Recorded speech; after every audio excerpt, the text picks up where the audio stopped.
You probably know Agatha Harkness as the nosy neighbor turned villain in WandaVision, but the MCU's portrayal of Agatha is much more sinister compared to the comics. Get ready to go down the witch's road as I break down Agatha's comic origins, her most important storylines that relate to her character in the MCU, and what we can expect of her character in the series Agatha All Along. Agatha Harkness was created by Stan Lee and Jack Kirby and first appeared in Fantastic Four issue 94. She was initially introduced as the nanny for Reed Richards and Sue Storm of the Fantastic Four after they had their first child, Franklin. Sue and Reed felt like they couldn't do the full-time parenting thing while being superheroes, so they decided to take Franklin upstate to a safer place with Agatha. Well, in this specific issue, Agatha proved her worth immediately as the Frightful Four, essentially an evil version of the Fantastic Four, attacked the Fantastic Four at Agatha's home, but she was able to thwart their plans with her magical powers, all while keeping baby Franklin sound asleep. Now, it's important to know that Agatha, while portrayed in the comics to be an elderly lady, is actually even older. According to Silver Surfer issue 135 by J.M. DeMatteis, Agatha is old enough to know when a time before Atlantis sunk, making her centuries old. This would technically make her old enough to be around for the New Salem witch trials and saga. This was revealed in Fantastic Four issues 185 through 186 by Len Wein and George Perez. In this story, Agatha and Franklin were abducted by members of the secret New Salem community of magicians. At this time, New Salem was run by Nicholas Scratch, who just so happens to be Agatha's son. Nicholas says that Agatha revealed the existence of New Salem to outsiders,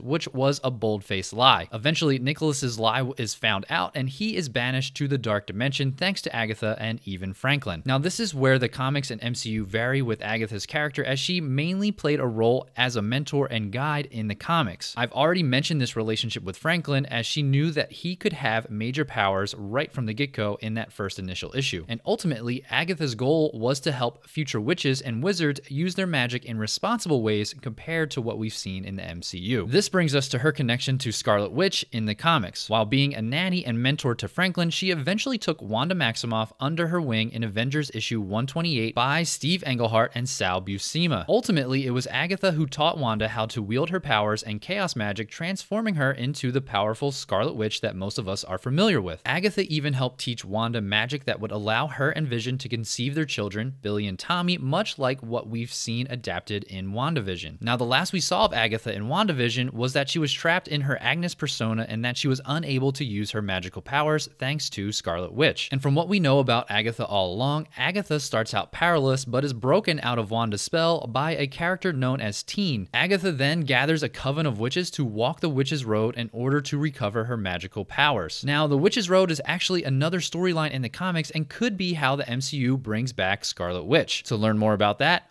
watch this video.